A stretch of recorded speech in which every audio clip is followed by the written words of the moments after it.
Today, we'll show you how to customize the data screens on your Venu. To customize the data screens on your watch, start on the watch face and press the Start button. Touch the activity profile that you would like to customize. For this video, we will use the Run profile. Swipe up to access the Activity Profile menu. Touch Settings, then touch Data Screens.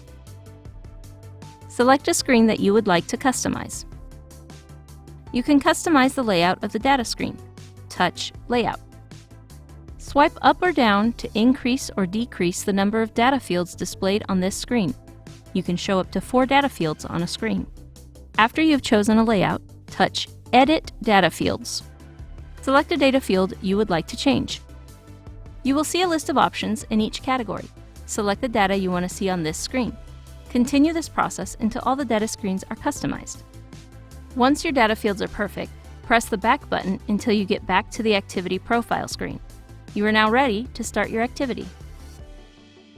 And that's it! You can now change the data screens on your watch.